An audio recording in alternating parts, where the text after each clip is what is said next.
รืออยากได้หยาบกว่านี้เดี๋ยวจะจัดให้เลยเผ็ดเจ้าอยากแค่ไหนกูไม่กินเผ็ดมึงลืมไปนะยังไม่สุกรู้ไหมเห็ดมันคือเชื้อรานะคะกินจริงหรอกินไม่สุกระวังเชื้อรามันคือสมองมันไปล้างสมองปิดไฟกูอีกแล้วเผ็ดอะเผ็ดแบบอยากตบคนอะเผ็ดมากเลยอร่อยอร่อย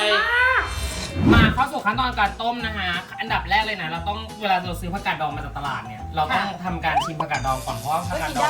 กาดดองบางร้านนะเขาดองเค็มดองหวานไม่เหมือนกันเพราะฉะนั้นเราจำเป็นที่จะต้องชิมผักกาดดองก่อนว่ารสชาติเขามายังไงเปรี้ยวอันนี้ดองเปรี้ยวแต่ว่าเปรี้ยวมากถือว่าเป็นรสชาติที่ดีไม่ต้องต้มน้ำทิ้งแต่มันจะมีอะไรบ้างผักกาดดองบางร้านเขาดองมาแบบเค็มสุด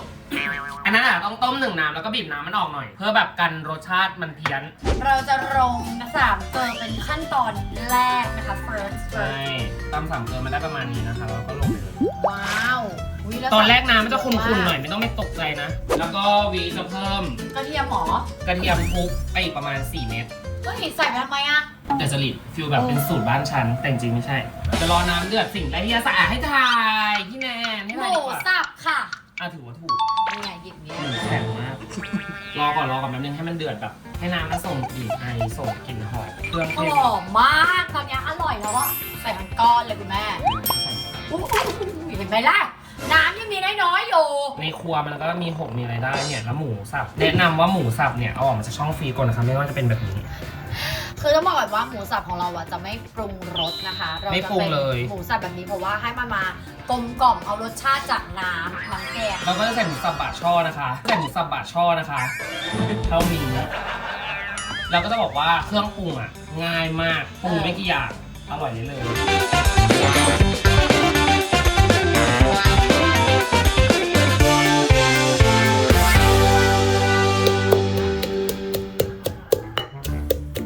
เขาให้ตำพริกแค่หยาบให้มันมีกลิ่นพริกรสพริกแตกตำจะไม่ต้องตำละเอียดดูนี่หยาบไหมละเอียดหรืออยากได้หยาบกว่านี้เดี๋ยวจะจัดให้เลยเผ็ดเจ้าอยากแค่ไหนกูไม่กินเผ็ดมึงลืมไปนะพูดว่าแนนคนสวยกินเก่งกินน่ารักจังเลยอันนี้ไงที่บอกว่าจะแคปหน้าแคปแล้วก็แคปมาเฮ้ยติ๊กตอกไงดูติ๊กตอกช่องอะไรอ่ะมึงโตมายังไงเนี่ยมันมีอะไรแบบนั้นหรอไม่เขาบอกว่าแคปโน่นแคปนี่แล้วแคปมาแคปหมูแคปหมี่แคปดูได้ไหมจ๊ะ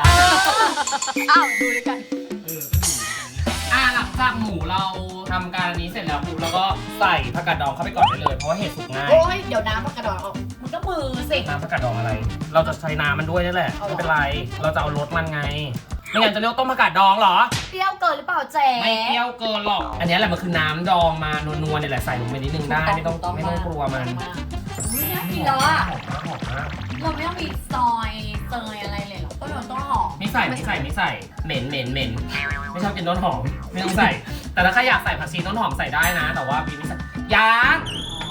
เห็ดจะไม่ได้ใส่เห็ดก่อนมาอย่าเพิ่งรอผักกาดดองอย่าเพิ่งรอผักกาดดองอย่าเพิ่งรอผักกาดดองเดือด1 ทีทุกอย่างต้องรอเดือดใส่พร้อมกันไม่ได้เพราะว่าผักบางอย่างมันสุกง่ายผักบางอย่างมันสุกยากใส่เลยพร้อมกันเนี่ยอีอันนึงเปื่อยอีอันนึงแข็งอะไร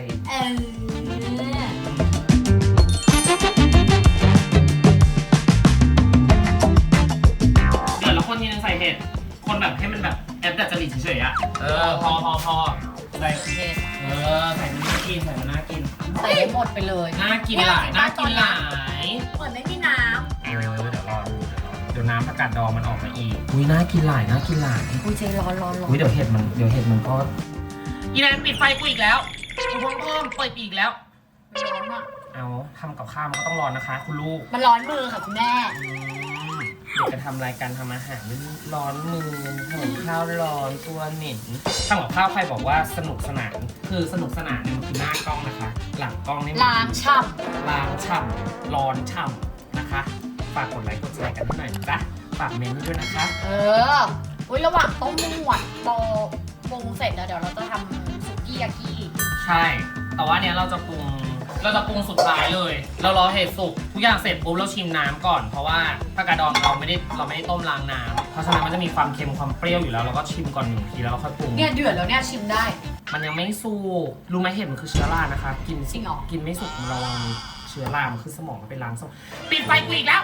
ก็คุณหมอเอาให้มันเดือดๆมันก็ต้องแบบว่าคงที่ของการทำอาหาร มึง คง ไม่ ที่ มึงไม่คงที่อะไรเลย เครื่องแน่นมาก ชิมคุณแม่อร่อยแล้วเหรอ ต้มผักกาดดองเนี่ยเดี๋ยวเราจะเริ่มปรุงอ่ะ เว้ยจริงๆอร่อยนะเติมเค็มนิดนึง เติมเค็มนิดนึงแล้วเดี๋ยวเราปรุงให้มันแซ่บคือจะมีอะไรจะบอก ว่า คือตั้งแต่ฉันป่วยอ่ะหลังๆมาฉันกินกับข้าวฉันไม่ใส่ผงชูรสเลย ทำไมอ่ะ ฉันรู้สึกว่ามันกินเย เสียสุ อะ ขเหรอ ๆกินเยอะแล้วมันมันทำลายสุขภาพเวลาฉันปรุงกับข้าวอ่ะฉันจะใส่แค่น้ำตาลมาไปตัด น้ำตาลคือยาพิษค่ะ ก็ยังดีกว่าผงชูรส อ่า เราจะเอาน้ำตาลเข้าไปตัดลงนิดหน่อย ค่ะคุณแม่เยอะไปไหมเนี่ย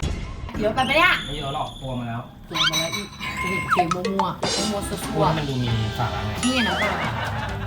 ซีอิ๊วนะ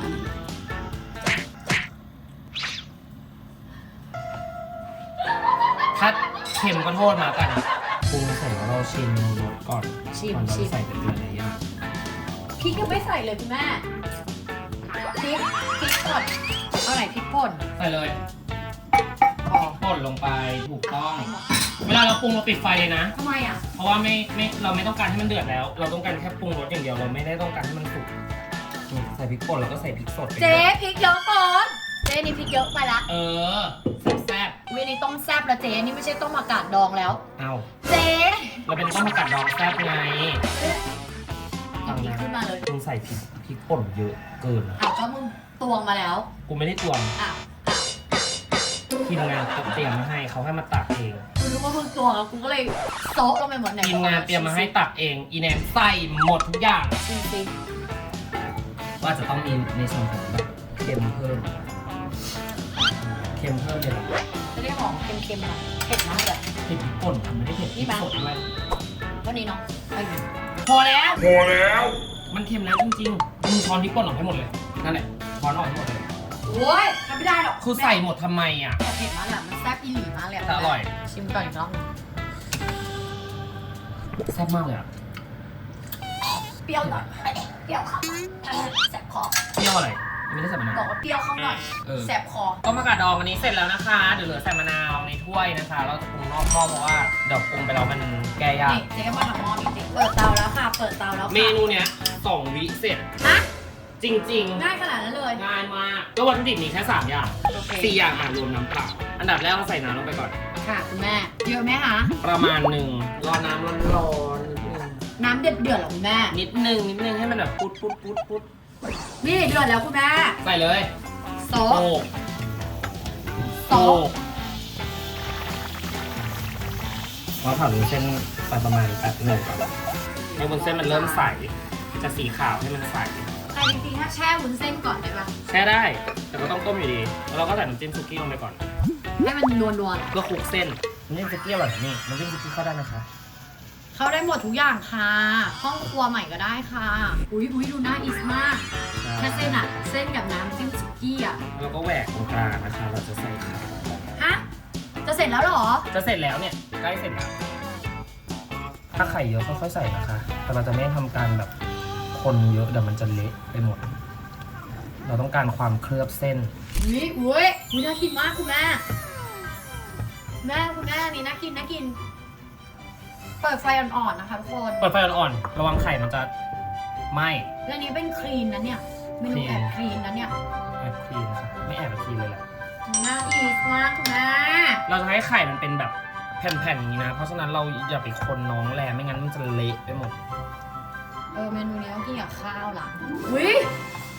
น่าอีสมากคุณแม่ โล อะไรนุหนึ่งทีไม่ได้ทำนานเน่ แล้วเดี๋ยวอาจจะราดน้ำจิ้มเพิ่มถ้าแบบไม่พอ เจ๊สต๊อกไข่ดาว